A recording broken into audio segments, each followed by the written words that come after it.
السلام علیکم کلاس 7 کے بچوں، امید ہے آپ سب بچے خیریت سے ہوں گے۔ آج ٹیوزڈے آپ کی آن لائن کلاس ہو رہی ہے اردو کی۔ آج ہم اردو میں سبق پڑھیں گے میرے ابا جان۔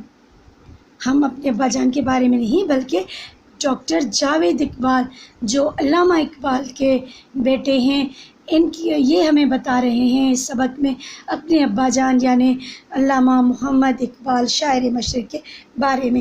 آئیے دیکھتے ہیں کہ ایک بیٹا اپنے والد کے لیے اپنے علامہ اقبال کے بارے میں بہت پڑھا ہوگا، اسپیچ بھی کی ہوگی، ایسے بھی لکھا ہوگا، لیکن آج ہم ڈاکٹر جاوید اقبال کی زبانی پڑھتے ہیں کہ وہ علامہ اقبال کے بارے میں ایک بیٹے کی حیثیت سے کیا سمجھتے ہیں اور کیا لکھتے ہیں۔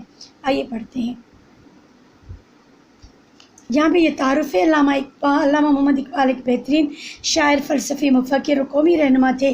آئیے آج ان کی نجی زندگی کے کچھ گوشوں کا مطالعہ کر کے دیکھتے ہیں کہ بطور والد علامہ اقبال کیسے تھے۔ علامہ اقبال کے صاحبزادے ڈاکٹر جاوید اقبال اپنے والد محترم کے بارے میں کیا کہتے ہیں۔ مکمل فہم اور بھرپور دلچسپی کے ساتھ خاموش مطالعہ کیجیے۔ اقبال، اس میں کوئی شک نہیں، دنیا کی نظر میں ایک ممتاز، یہ ان کے بیٹا کہہ رہا ہے، ممتاز شاعر، فلسفی اور پیغمبر کی حیثیت رکھتے ہیں، لیکن ان سب باتوں کے باوجود وہ ایک انسان بھی تھے، ایک ایسے انسان جس کا گھر ہو، بیوی ہو اور جیسے اپنے بچوں سے محبت ہو۔ جہاں تک میری ذات کا تعلق ہے، میں ان سے محبت کرنے کے بجائے خوف زیادہ کھاتا تھا۔ میں بچپن میں بے حد شریر تھا، اس لیے اماں جان سے بلا ناغہ مار کھانا میرا معمول بن چکا تھا۔ پڑھائی سے بھی کوئی خاص دلچسپی نہ تھی، مگر ابا جان سے میں نے بہت کم مار کھائی۔ میرے لیے ان کی جھڑک ہی کافی ہوا کرتی تھی۔ ابا جان جب کبھی ناراض ہوتے تو ان کے منہ سے یہی الفاظ نکلتے، احمق آدمی، بے وقوف۔ یہاں ابا جان سے مار کھانے کا ایک واقعہ یاد آیا۔ بچپن میں مجھے روزانہ ایک آنا خرچ کرنے کو ملتا اور اسے خرچ کر چکنے کے بعد خواہ میں اماں جان سے کتنی منتیں کرتا، مجھے مزید کچھ نہ ملتا، بلکہ ہر لمحہ ان کے ناراض ہونے کا ڈر رہتا۔ ایک بار اتفاق یوں ہوا کہ کوئی مٹھائی بیچنے والا ہمارے گھر کے سامنے آیا۔ مٹھائی دیکھ کر ہم للچائے، مگر جیب خالی تھی۔ اسے بٹھایا اور اماں جان کے پاس دوڑے آئے، یعنی مٹھائی والے کو بٹھایا دروازے پر کہ شاید کچھ مل جائے، مگر انہوں نے ٹکا سا جواب دے دیا۔ طبیعت ضدی تھی، خیال آیا کہ اس خواجہ فروش سے پوچھیں کہ پیتل لے کر مٹھائی دے سکتا ہے یا نہیں۔ بدقسمتی سے اس نے ہاں کہہ دی۔ پیتل یعنی پیتل کا کوئی بھی برتن۔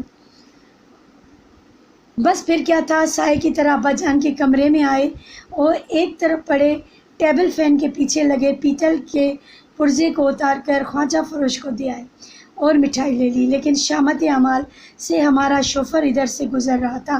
اس شوفر بیٹا کہتے ہیں جو گاڑی چلانے والا ڈرائیور ہوتا ہے۔ اچھا، شوفر ادھر سے گزر رہا تھا، اس نے آ کر ابا جان سے شکایت کر دی۔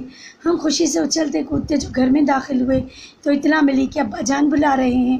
ڈرتے ڈرتے ابا جان کے کمرے میں گئے اور اپنی آرام دہ کرسی پر وہ نیم دراز تھے۔ ہمیں دیکھتے ہی اٹھ کھڑے ہوئے اور 3-4 تھپڑ ہماری گردن پہ جما دیے۔ ابا جان مجھے جب کبھی مارتے تو گدی پر مارتے، اور زور سے تو نہ مارتے، مگر گدی جسم کا ایک حصہ ہے جہاں چوٹ زیادہ لگا کرتی ہے۔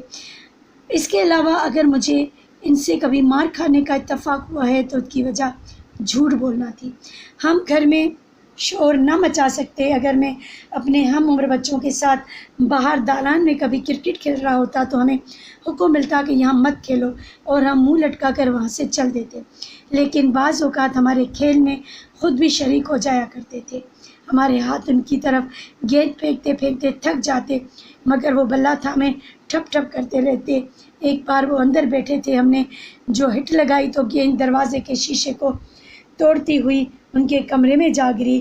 اس دن سے ہمیں کرکٹ کھیلنے کی ممانعت کر دی گئی، یعنی روک دیا گیا۔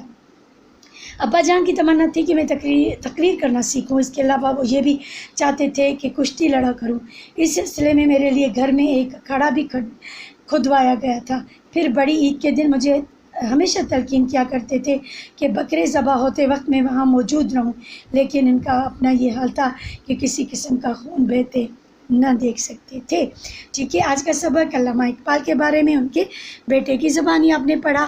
اب آپ ایک پیج ٹائٹل پیج بنائیے گا اور اس کے بعد پھر ایک پیج رائٹنگ کا کیجیے گا. ٹھیک ہے، بہت اچھی ریڈنگ کریں، اس طرح سے ریڈنگ کریں کہ املا بھی یاد ہوتا جائے. اللہ حافظ.